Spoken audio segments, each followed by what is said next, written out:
Some of you might have noticed that I have been away for the past 6 Sundays on holiday and a week of study leave. And almost always when we return from holiday, people ask kindly, did you have a good holiday? How was your holiday? And usually I say some version of, it was great, nice break. I don't usually have dramatic, elaborate stories to tell because my holidays are usually pretty dull, which is kind of the way I like it. The rest of my life is plenty interesting enough. Holiday time is, in my world, is intended to be a little bit slow and dull, which is the way I like it. But there's another version of that question that I get asked usually after I've been back for a little while. And people sometimes ask me, how does it feel to be back?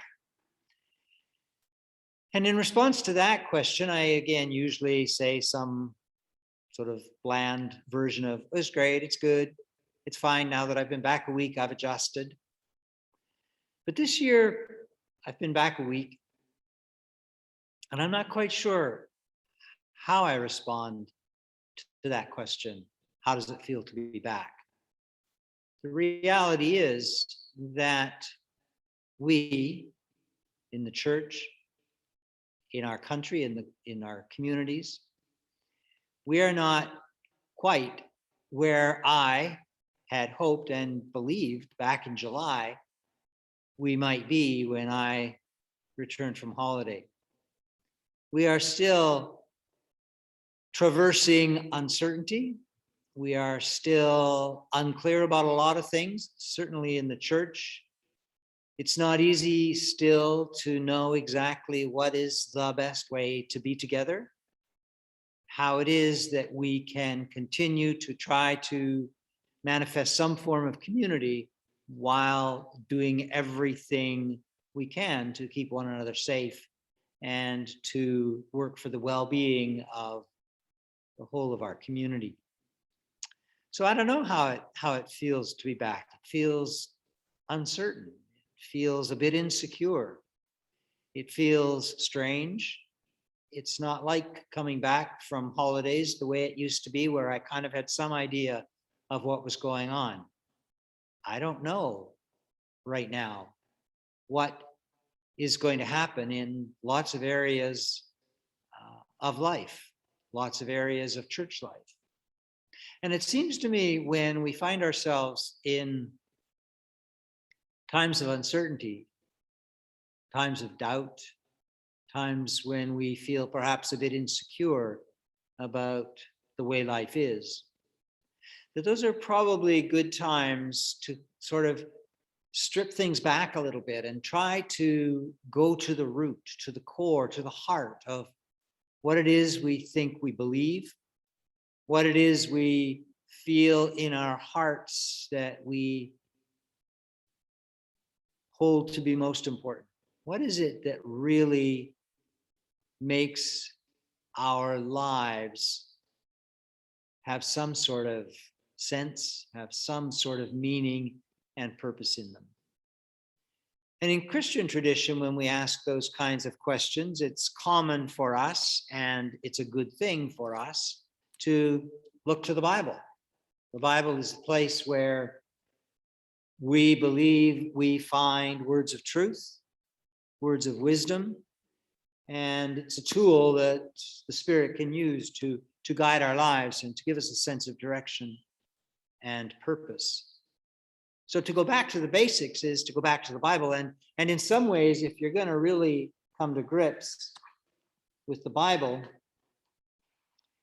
I've said this before, and it's always true. We need to start at the beginning and read right through to the very end. But that might make for a slightly longer than the 12-minute sermon that you've become accustomed to in my absence, and that you might be feeling is a good idea. So I do want, though, to go to the Bible and ask ourselves, what is the core and the heart of our faith, of our lives, of our way of being as God's people. And to do that, I want to start looking for a while at the Gospel of Mark. Gospel of Mark is the earliest of the four Gospels. It's the shortest, and it's very pared down. When you read the Gospel of Mark, you could sit down and read the whole thing in an hour, and you'd get the whole story of Jesus' life, some of his teaching, tales of his miracles, the kinds of things we heard in our gospel reading this morning. It means, though, that I'm not going to be totally in sync with the lectionary readings, but you'll just have to cope with that. Because I think the Gospel of Mark really is like a ground upon which we can base who we are, what we believe, and what we understand to be the nature of faith. So I'm going to start this morning walking through Mark, and we'll see how far we get until I either expire or get tired of it and move on to something else. The very beginning of Mark's gospel is interesting.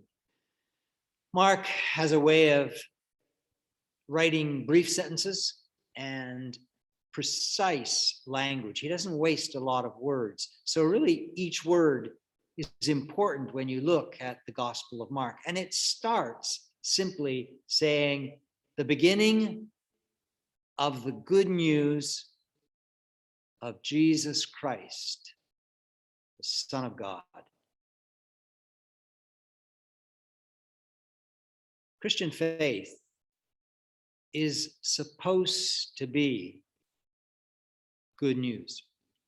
What we do here together is intended to be good news for us and for all people. Sometimes I worry that in the church, what you hear may not be good news.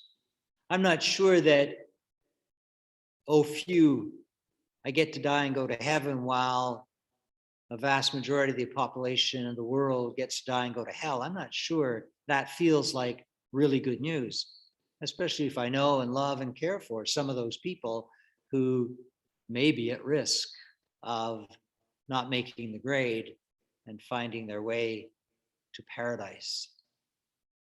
So it's supposed to be good news. And really, we need to ask ourselves every time we read any portion of the Bible, does this feel to me like it's good news? Does this feel to me like it is life-bringing? Does this feel to me like it is nurturing and encouraging and sustaining that within me which is deepest and which I know in my heart is most profound and beautiful and true? And if the answer is no, then we need to revisit what we're reading. And we need to listen more carefully and listen more deeply.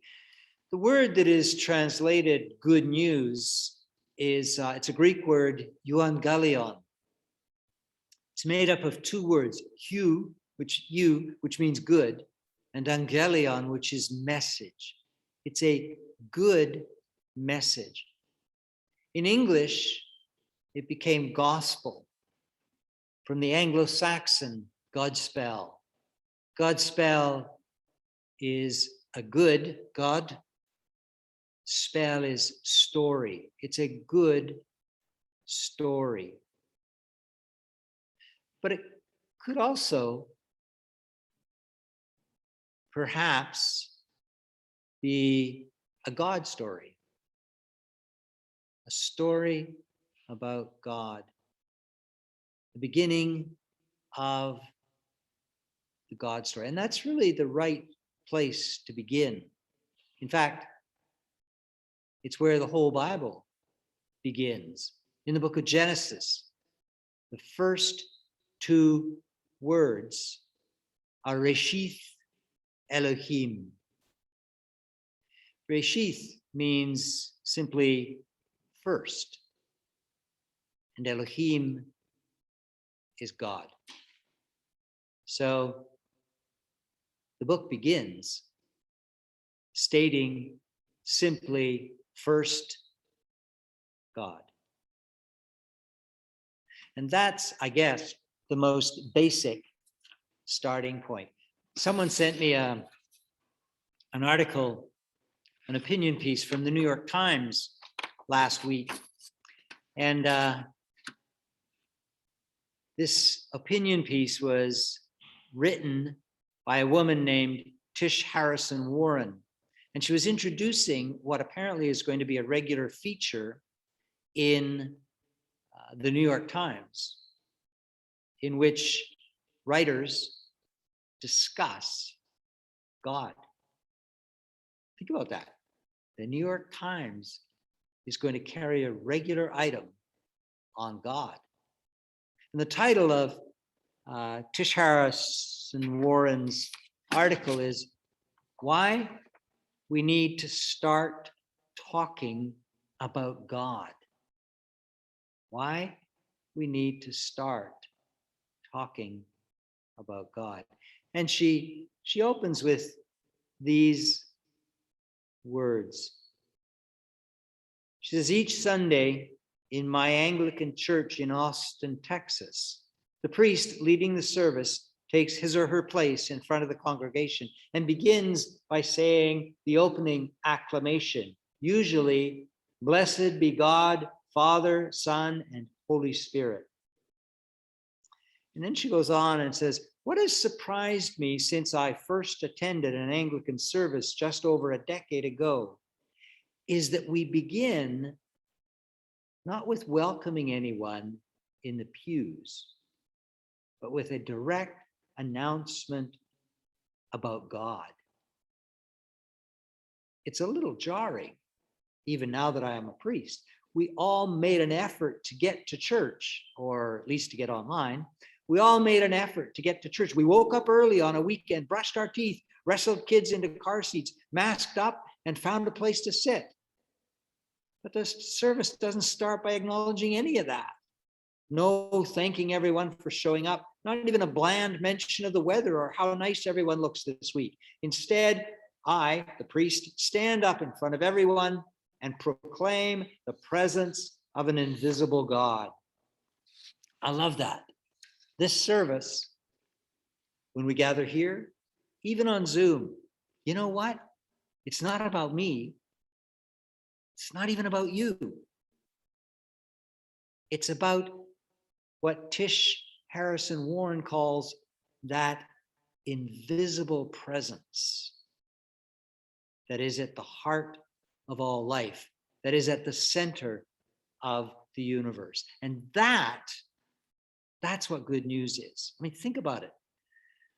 What is good news right now? Well, you could make a list, okay? COVID's over. That's good news. Afghanistan is settled. That's good news. Haiti has good government and food and water for everyone. That's good news. The Indigenous communities of Canada all have running water, drinkable running water. That's good news. Somebody got elected on September the 20th in Canada to be the government. I don't know who would be good news, but I'm sure somebody would be good news. The environmental change that's devastating our planet has been resolved and solved, and we fixed it. That's good news. But none of that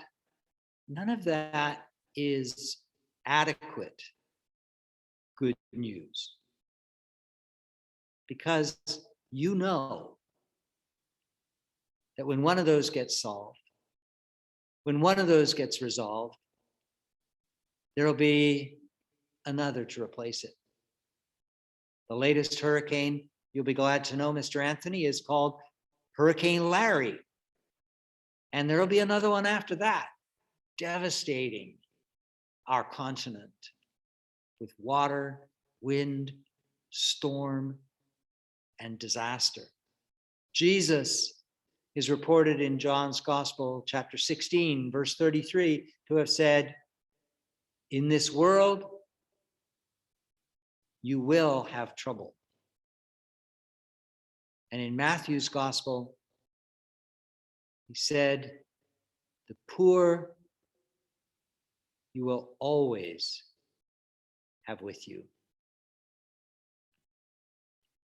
So good news can't be about circumstance working out okay in our lives or in the world. It has to be something deeper. And that's why we do this gathering on Sunday morning. When we can do it in the building or here on Zoom, we gather in order to encourage one another to recognize that when everything is changeable, when everything is uncertain, when we feel doubt and insecurity in our hearts, there is a presence in life that is not changed by any of that, that is not undone by disaster, chaos, tragedy, and sadness. That there is some quality of life that never lets us down, that we don't need to feel insecure about. We can feel insecure about all of the circumstances of life on the surface. Goodness knows, I feel completely inadequate when it comes to figuring out how we run this little thing we call church in the midst of COVID and the ongoing turmoil of this pandemic. I have no idea what we're doing. But I do know that whatever we're doing, whether we get it right or whether we get it wrong, whether we make mistakes, whether we mess up, whether we let one another down, whether things collapse, I do believe that in the center and at the heart of all that, there is a force that never lets us down. There is a power that sustains us. In Christian tradition, we call that power love. And we say that we see that power manifest particularly in a person. And so this good news that Mark is going to proclaim is the good news of a person. The beginning, he says, of the good news of Jesus. We are here about God. We are here about Jesus. We are here to find something, to see something, to open to something that we believe, we recognize in the person of Jesus. And so as we read through the Gospel of Mark, as we look at the stories about Jesus, as we hear the teaching of Jesus, we do that not to get the right answers, not to prove someone else wrong. We do that in order that our hearts might open more deeply to good news, to the good news of the steady reality at the heart of life that we call God. If you're not comfortable with that word, you can find another word. Lots of people are no longer comfortable with the word God, although extraordinarily, the New York Times is going to start a regular feature of talking about God.